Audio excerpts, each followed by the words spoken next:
دیکھیں، میری گزارش یہ ہے کہ اسلام میں بہت سے فرقے ہیں.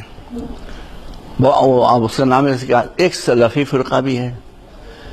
سعودی عرب میں سلفی فرقے کے ماننے والے لوگ ہیں.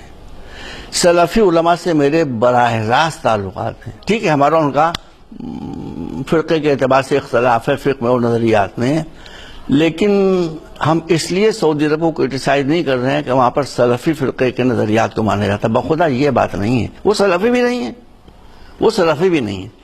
وہ تو وہ گروہ سلفی یہاں پر جو یہاں کے رئیس ہیں، ان کا نام ہے اصغر علی امام مہدی سلفی. ابھی ان سے 3-4 دن پہلے بھی ملاقات ہوئی تھی. بہت مجھ سے محبت سے ملتے ہیں. تو ہم قطعاً نہ سلفیوں کو کرٹیسائز کر رہے ہیں، نہ بریلویوں کو، نہ دیوبندیوں کو، کسی کو نہیں. ہم تو ایک اصول کی بات کر رہے ہیں کہ یہ فرقے کی لڑائی نہیں ہے. یہ اسلام میں بادشاہی نہیں ہے. وہ بادشاہی چاہے شاہ کی شکل میں ہو یا ملوکیت کی شکل میں ہو یا شیخیت کی شکل میں ہو. اسلام میں بادشاہی کی گنجائش نہیں. حفیظ جالندھری نے اسلام کا شاہنامہ لکھا تھا، شاہنامہ اسلام. وہ پہلی کاپی انہوں نے جوش کو بھیج دی کہ آپ اس پر تبصرہ کیجئے. جو آدمی لے کر آیا تھا اس نے کہا 1 منٹ رک جاؤ، میں اس پر تبصرہ کیے دیتا ہوں. 1 منٹ میں تبصرہ کیے دیتا ہوں. انہوں نے اسی شاہنامہ اسلام کی جلد کے اوپر یہ لکھ دی کہ اسلام کا شاہنامہ لکھنے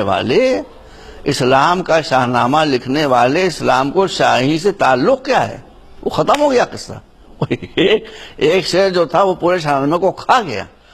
تو اسلام میں شاہی کی گنجائش نہیں ہے، اس لیے کہ شاہی میں ڈکٹیٹرشپ ہوتی ہے، ملوکیت میں ڈکٹیٹرشپ ہوتی ہے. ڈکٹیٹرشپ کی اسلام میں کوئی گنجائش نہیں ہے. اسلام میں اللہ کا قانون ہے جس کو مسلمان لیڈرز نافذ کرتے ہیں. ان کو نفوذ شریعت کا اختیار ہے، شریعت بنانے کا اختیار نہیں ہے. پہلی بات تو یہ ہے کہ یہ قطعاً شیعہ سنی مسئلہ نہیں ہے، ہرگز شیعہ سنی مسئلہ نہیں ہے. لیکن چونکہ جو ڈیموکریٹک وہاں پہ آوازیں بلند ہو رہی ہیں، ان کو ڈیموکریٹک انداز میں دبایا نہیں جا سکتا، اس لیے اس کو شیعہ سنی مسئلہ بنایا جا رہا ہے.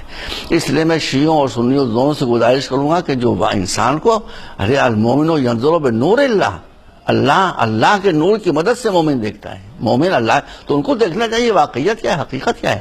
حقیقت صرف اتنی ہے کہ چونکہ اسلام شہنشاہیت کو برداشت نہیں کر سکتا، بادشاہت کو برداشت نہیں کر سکتا ہے، اس لیے جو حق پسند شیعہ اور سنی علماء میں آپ کو بڑے بڑے سنی علماء کا نام بتا سکتا ہوں، بڑے بڑے سنی علماء کا نام بتا سکتا ہوں جو آل سعود کو آل یہود لکھ رہے ہیں اپنے میگزینز میں. میں ابھی نام وقت پر بتا بھی دوں گا. ہندوستان کے چوٹی کے علماء میں نے خود پڑھا ہے جو آل سعود کو آل یہود کہہ رہے ہیں. تو مسلمان اس دھوکے میں نہ پڑیں.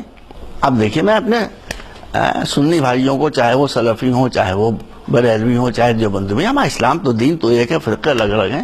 کیا قرآن مجید نے یہ نہیں کہا ہے کہ یا ایھا الذین آمنوا لا تتخذوا اليہود والنصارى اولیاء بعضهم اولیاء بعض.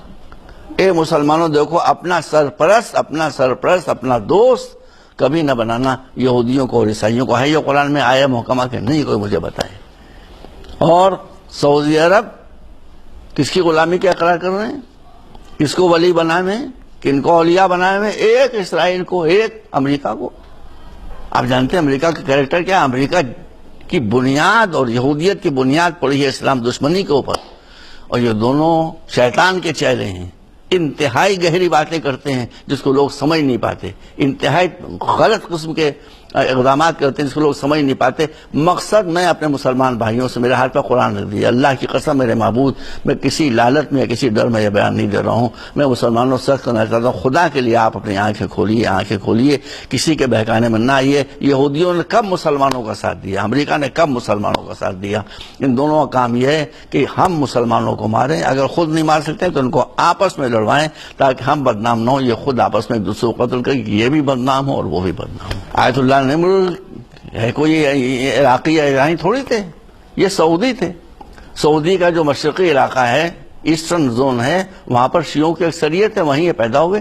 میں نے ان کی تقریر سنی ہے. جو تقریر ان کے لیے جرم بنانے والی دی گئی اس میں بھی کہاں لکھا ہے حکومت تختہ پلٹ دو. یہ تو خالی اپنے اقلیتوں کو جو حقوق ملنا چاہیے اس کا مطالبہ کر رہے تھے.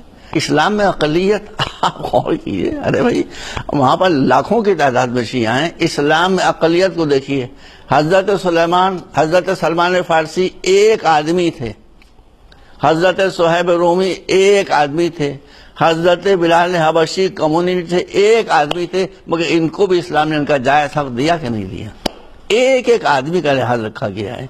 حضرت بلال کا مرتبہ کیا ہے آپ کو معلوم ہے، سلمان کا مرتبہ کیا ہے آپ کو معلوم ہے، حضرت صہیب رومی کا مرتبہ کیا ہے، یہ سب صحابہ جلیل القدر تھے، اجلہ صحابہ تھے، ایک ایک آدمی تھا، اقلیت کی کمیونٹی نہیں تھی، ایک ایک آدمی تھا، مگر ان کو بھی اسلامی حکومت سے شکایت نہیں ہے۔